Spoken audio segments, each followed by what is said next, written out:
और अब एक खास बात, देश सहित पूरा विश्व नोवेल कोरोना वायरस रूपी महामारी से जूझ रहा है। कई शहरी क्षेत्रों में धारा 144 लगा दिया गया है। ऐसे में आरजे रमझाझर भी आपसे अपील करता है, बिना कारण घरों से ना निकलें, समय समय पर हाथ अपना साबुन से जरूर धोएं और बेवजह फैल रही अफवाहों से दूरी बनाए रखें। यकीन माने, भारत सरकार सहित शासन प्रशासन इस महामारी को जड़ से उखाड़ने में जल्द ही कामयाबी पालेगी। धन्यवाद। नमस्कार, आप देख रहे हैं आरजे रमझाझर और मैं हूं पुखराज सिंह। लॉकडाउन और नियमों की उड़ाई गई धज्जियां, सामूहिक रूप से तालाब में मछली पकड़ने की घटना ने किया शर्मसार। देखिए रिपोर्ट। जैसा कि आप देख सकते हैं, तालाब में लोग किस तरह से सामूहिक रूप से मछली पकड़ने में लगे हुए हैं। किसी को ना लॉकडाउन का फिक्र है, ना ही सोशल डिस्टेंसिंग का।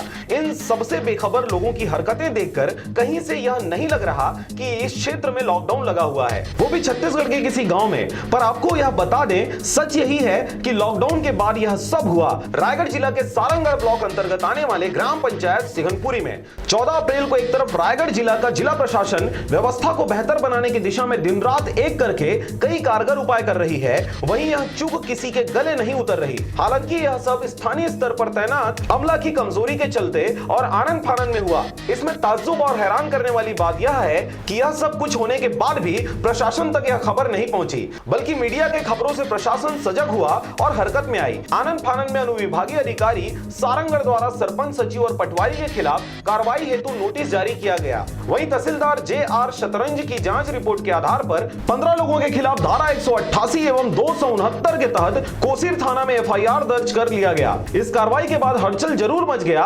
प्रशासन मुस्तैद हो गई, परंतु इससे यह सवाल जरूर उठ रहा है कि आखिर लोगों ने इतना गैर जिम्मेदाराना कदम कैसे उठाया। सिर्फ मछली के खातिर नियमों की धज्जियां उड़ाते सब कुछ दांव में कैसे लगा दिया गया। इससे रायगढ़ जिले की व्यवस्था को लेकर जो सराहना होती रही, उस सब पर एक सवाल जरूर उठ खड़ा हुआ है। यद्यपि आगे ऐसा ना हो, इस दिशा में सतर्कता बहुत जरूरी है, खासकर सारंगगढ़ के कोसीर अंचल में।